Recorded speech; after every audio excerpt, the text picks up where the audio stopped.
This is CBN NewsWatch. And thank you so much for joining us on this Friday, August 13, 2021. I'm Ephraim Graham. We begin with this. On the brink of collapse, the government of Afghanistan could fall to Taliban control in just 30 days. The Islamic radicals captured 3 more major cities just today.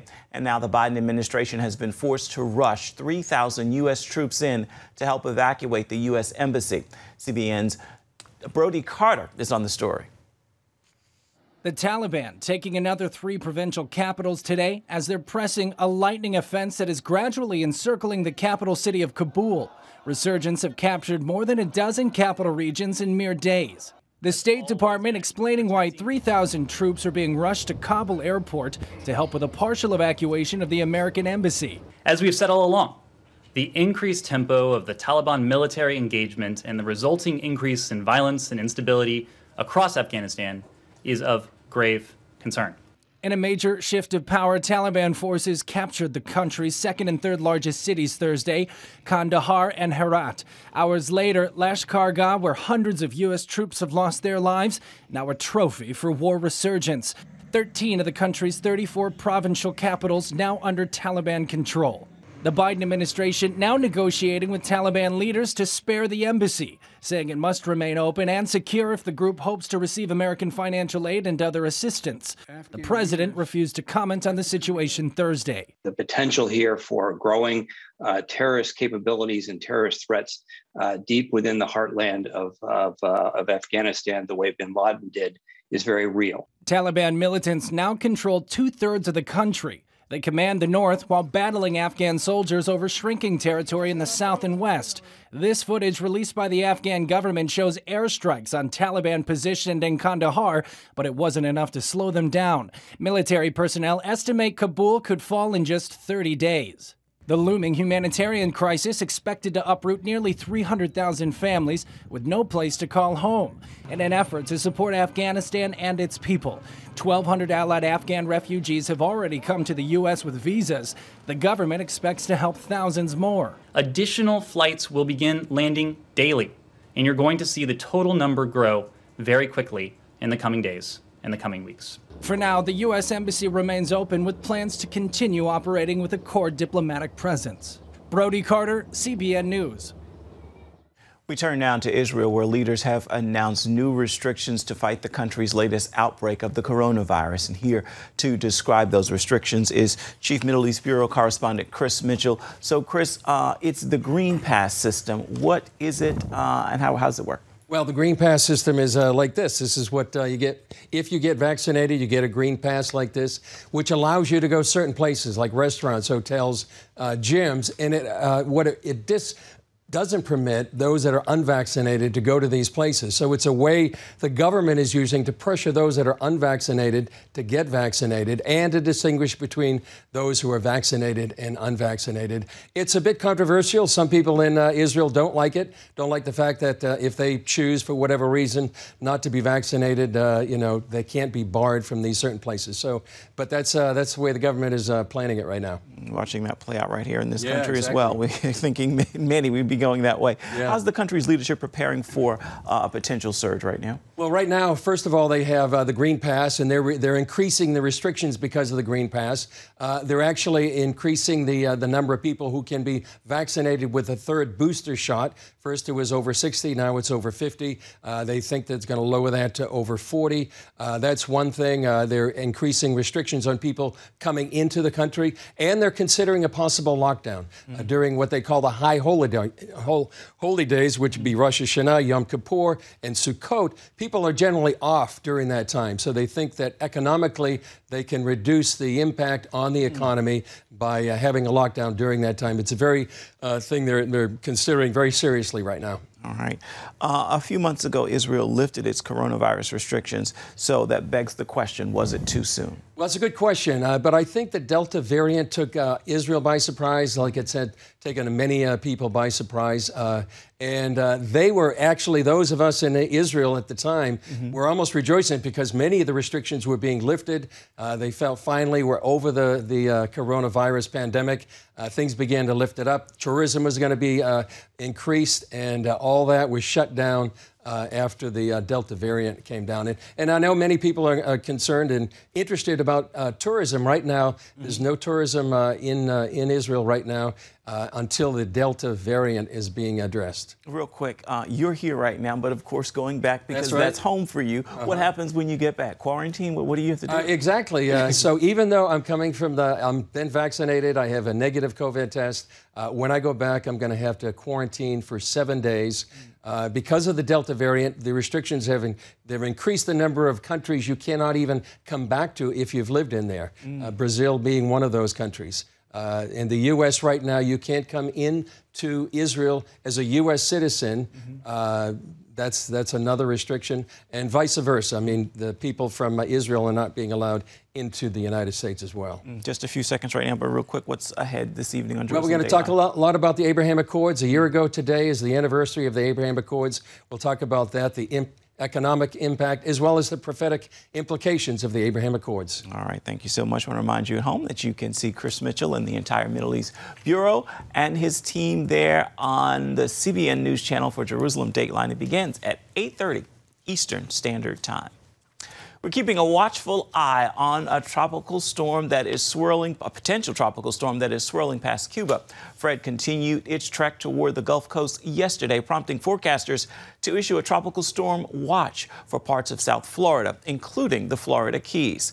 Meteorologist Joe Bastardi is joining us now with more. So, Joe, Fred is the first named storm in this month. How strong is this expected to get?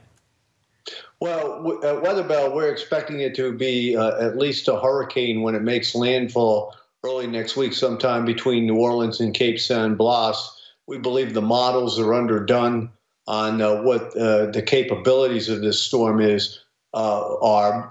We're in the same kind of phase of what we call the Madden-Julian oscillation that we were in during Laura and Harvey.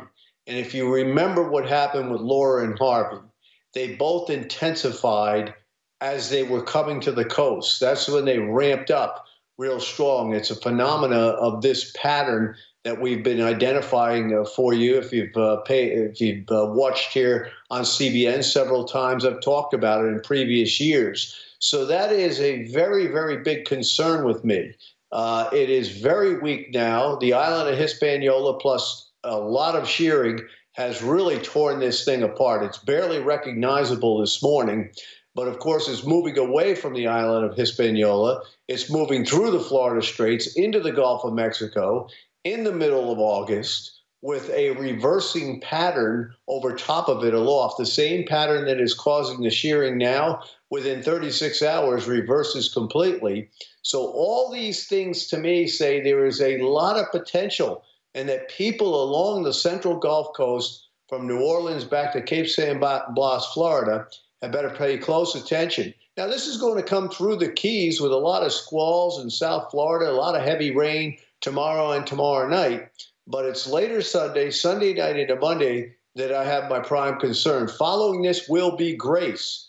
It's not named yet, but it will be named by the time it gets into the Northeast Caribbean. Probably affect Puerto Rico by Monday or Tuesday. And then the same thing, Ephraim, with the battle with Hispaniola.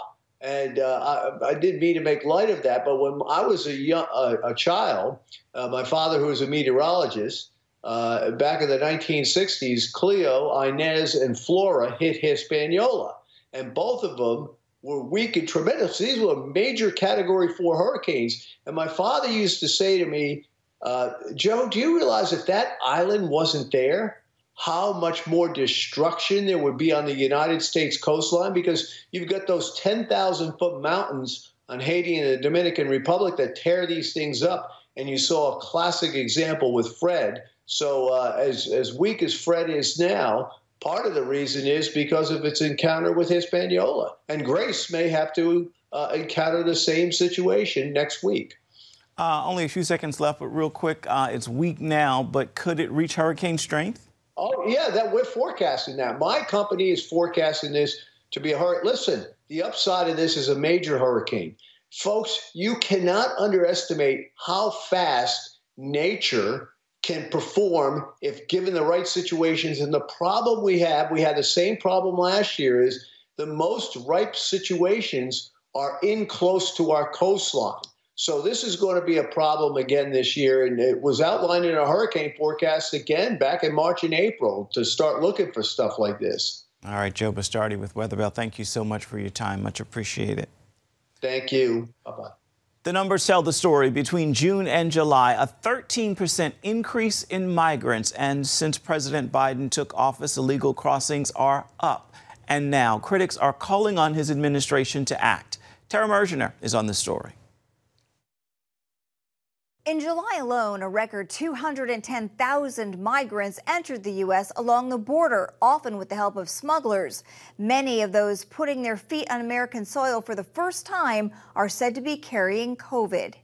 Detention facilities out of space, agents overwhelmed, and border communities like McAllen, Texas, in a state of emergency. It's an issue, and I keep on saying we shouldn't have to be dealing with it. As thousands of migrants per week, unvaccinated, make their first pit stop here. In 1 week alone, Joe Biden and Kamala Harris released 1,500 illegal immigrants into McAllen who were COVID positive. Across the entire southwest border, illegal crossings are at a 21-year high. Judging from the number of people I'm seeing down here on Mexico's southern border in the city of Tapachula, those numbers could be about to get very much worse. Swarms of people, including 19,000 plus unaccompanied children, turning themselves into agents in July. Our drone video showing a massive group of illegal immigrants being held by Border Patrol under Ansel Duas Bridge. It's the largest group we have ever seen. Critics are sounding the alarm across the country, blaming Biden's border policies. They will defend the illegal immigrants against the right of Americans. Day after day, hundreds of thousands of migrants landing in communities across the nation via planes, trains, and automobiles. Why don't you get this border secure? And until you do that, I don't want to hear a blip about COVID from you. But those blips aren't going away given the Delta variant. People are dying and will die who don't have to die. And if anything, the Biden administration and the CDC are focusing on unvaccinated and unmasked Americans. Something supersedes that need to do exactly what you want to do, while almost ignoring the border crisis. Actions like that causing some on the left to call for the president to impose order on the increasingly out-of-control migration. The Washington Post editorial board is as liberal as they come, probably the most liberal paper in the nation, competing with the New York Times. They know that this is a politically toxic issue. Agencies on the border report as many as 1 in 5 migrants are showing up with COVID. The administration is reportedly preparing to help control it by offering them vaccines paid for by U.S. tax dollars. In Washington, Tara Mergener, CBN News. Reaching a country in turmoil. Just after the break, we will take a look at a missionary family and what they are doing to bring the gospel to those suffering in Haiti.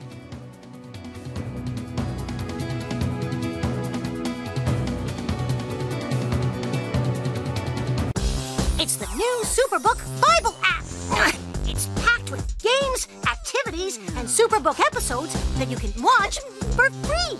Oh, no! There's trivia, a fun daily devotional, and answers to your Bible questions. Plus, an easy-to-understand Bible the whole family will enjoy. You can even create your own Superbook character.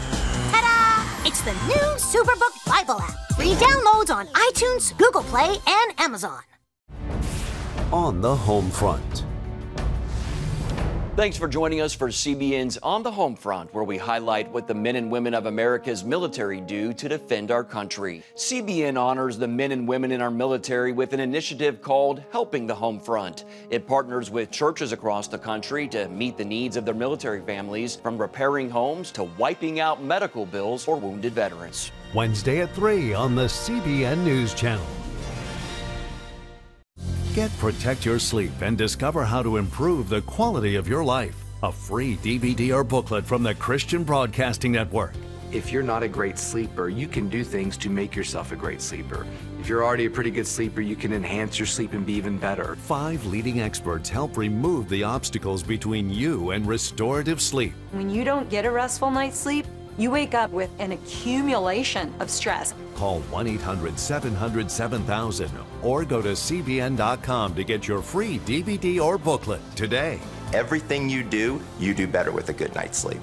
You'll discover how food affects your sleep, how to put insomnia to rest, explore effective remedies for sleep apnea, and much more in Protect Your Sleep. Wake up to your best life and get Protect Your Sleep today. Call 1-800-700-7000 or go to CBN.com to get your free DVD or booklet. Haiti is in chaos following the assassination of its president. Tens of thousands of Haitians are fleeing the country as gangs are taking over and violent crime is on the rise. But as Chuck Holton shows us, one missionary family is putting their lives on the line to help the people survive the crisis. A nation in turmoil as Haiti reels from the sudden assassination of their president on July 7th. Gangs rule the streets, and nobody's sure of the rightful new leader of the country. The consensus is, on the ground, everyone just says, "Pas un gouvernement." There's no government. Living in what's now essentially a failed state, Haitian citizens are suffering without basic supplies. Out here, what we do know is that the gangs, because they control parts of the city and they control the main routes that come out here to the southern part of Haiti, this whole southern peninsula, everyone is suffering. There's just a lack of any kind of materials out here, even propane, because the drivers were afraid that the gangs were going to shoot at their trucks and have an explosion. A lot of the people have reported out here that they've seen dogs and pigs just eating human carcasses that gang members have killed on the side of the road.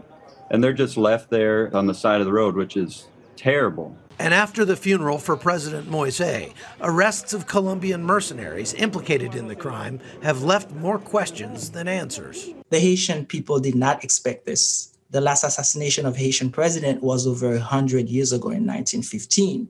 So all Haitians are shocked and worried about the continuity and stability of government. Before the assassination of the president, there has been a rise of violence, especially gang violence and kidnappings. So if anyone in Haiti was safe, it would have been the president and prime minister. So Haitians are puzzled because it was seemingly easy for the assassins to get into the president's home without any report of injuries or deaths within his security team. Kidnappings and violence are way up, and in recent months, missionaries have been targeted in several areas of the country. You know, we're called to do a work down here to plant churches and to reach people with the gospel. And so we try to go about that carefully, trying to stay safe to some extent, but that's not really our primary purpose in life. The deteriorating situation is leading to Haitians fleeing their country in record numbers. And because the Biden administration recently extended temporary protected status to Haitians, the U.S. is now seeing thousands crossing our southern border each month. Unemployment here is 90%. People would get out if they could. In most cases, they don't have the money to get a passport and a visa. But Kevin says the change Haitians need has nothing to do with relocation. If people are brought from darkness to light, there can be change. So that's really our goal. We're planting churches like crazy and helping build new church buildings. So I think that's where the change has to happen ultimately. It's in the hearts of the people. For CBN News, I'm Chuck Holton. Still ahead, build, equip, empower. Coming up, the tools and techniques a summer camp is using as they operate in the midst of a pandemic. Stay with us. Too often, we carry baggage from our past. You know what it's like. It affects everything and everyone in our lives. It's always there, weighing us down and keeping us from achieving true happiness. But do you know God never meant for us to be trapped in the past? You can be free of your baggage. Learn how God's forgiveness leads to changed lives and new beginnings. Call the 700 Club. I'm Ephraim Graham, and this is Studio 5. Cruise with me as I discover the good things happening in the world of music, sports, television, and movies. The fact that Ryan Coogler was going to be directing the film, I knew that something special was going to happen. We'll chat with artists at the forefront of entertainment and explore the connection between popular culture and faith. I asked my pastor, I said, well, does that mean I'm supposed to be a preacher? He says, well, no, you already have a pulpit. Wednesday night at 8:30 on the CBN News Channel. Tikkun Olam. This is our nature as a country. To make the world a better place. Literally, we felt the earth shaking. The Christian Broadcasting Network presents To Life, how Israeli volunteers are changing the world. This film needs to be seen by everyone. I was in tears. Now you can own the inspiring documentary To Life on DVD. There is blood on our hands if we know and we walk away. I'm so grateful that this film was made. To Life can be yours for a gift of $10 or more. Call 1-800-700-7000 or log on to cbn.com. We know that every minute counts to save life. It'll bless Israel, but it'll also bless all the friends of Israel. Discover the untold story of how Israeli volunteers are making the world a better place. Call 1-800-700-7000 or log on to cbn.com to get your copy today. It is not your typical summer camp. This Branson, Missouri-based ministry is operating in the midst of a pandemic. So how are they handling COVID protocols? And why is this particular camp targeting young people from urban areas all across America? Charlene Aaron brings us the first-hand look. Build, equip, and empower. That's the mission of Kids Across America. The plan is to use camping, education, and the gospel for reaching urban youth. While COVID-19 shut down operations last year, it's back open, although fewer kids are taking part. Despite those challenges, lives are still being changed. We're at about 28 or 30%. We usually have about 9,000 kids every summer. We're operating at a reduced number. President and CEO Randy Odom leads the Branson, Missouri-based ministry with a goal of preparing young people to reach their urban communities for Christ. We have young people from all over the nation, Florida, West Palm Beach, from Dallas, Texas, St. Louis, Memphis, Chicago. The young people that we focus on, they are in urban areas, and they do live in cities. And we do intentionally seek out relationships with ministries and churches who are in under-resourced areas, and we want to provide resources to them. And one way we do that is through our camp. Christian rapper Lecrae attended the camp as a teenager, and now his kids carry on the tradition. He recently said through social media that God is using Kids Across America. I experienced it, and now my kids are. The decision to reopen follows a year of unprecedented challenges and changes for today's younger generation. Their schedules were hindered. They didn't have school. They weren't able to be exposed to certain after-school programs or sports activities or even the normal mentoring relationships that they would have. So we felt really strongly about even opening at a reduced capacity. That's why majoring in fun is a goal for Kids Across America. But we have ski tubing, we have high ropes courses, we have all the regular sports, basketball, football, soccer, flag football. We just make sure that any kid who comes through our gates is having an unbelievable time. KAA's pool is probably the biggest pool I've ever seen.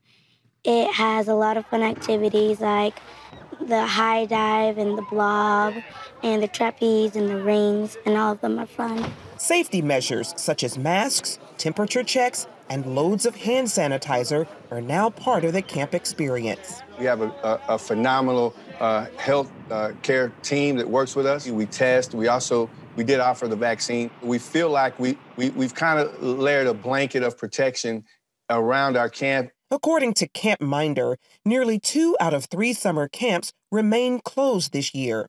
Several that reopened have reported outbreaks. While an issue of concern, Odom says they're well prepared. We're monitoring the other camps that are around us. We're also looking in conversation with the CDC on a regular basis.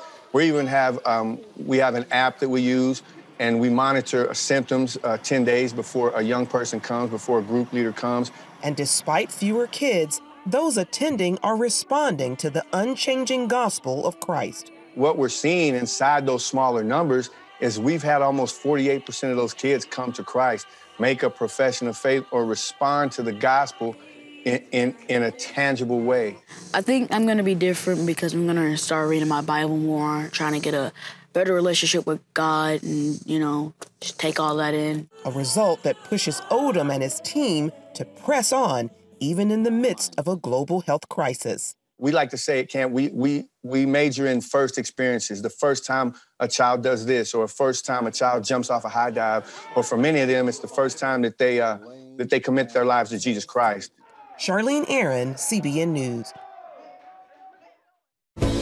Come home to the sounds of Southern Gospel from CBN Radio. You'll enjoy a rich Southern blend of bluegrass, classic gospel, and Southern gospel favorites like the Gaithers, the Crab Family, and bluegrass sounds like Mountain Faith. So make yourself at home with the all-new CBN Southern Gospel, now available at cbnradio.com.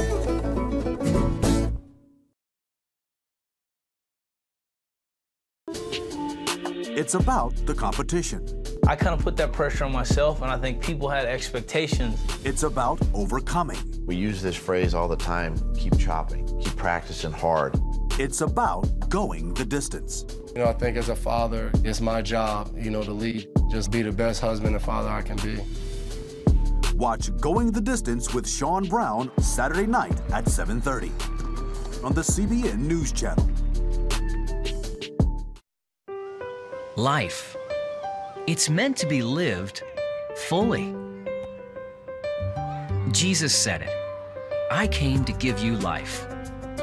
Life to the fullest. Life in your family. Life in your finances. Life in your body, mind, and spirit. Life in your everyday.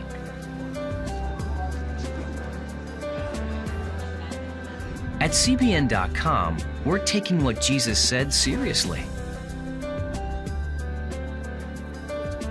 We're here to help you discover life. Life. Live it fully. CBN.com.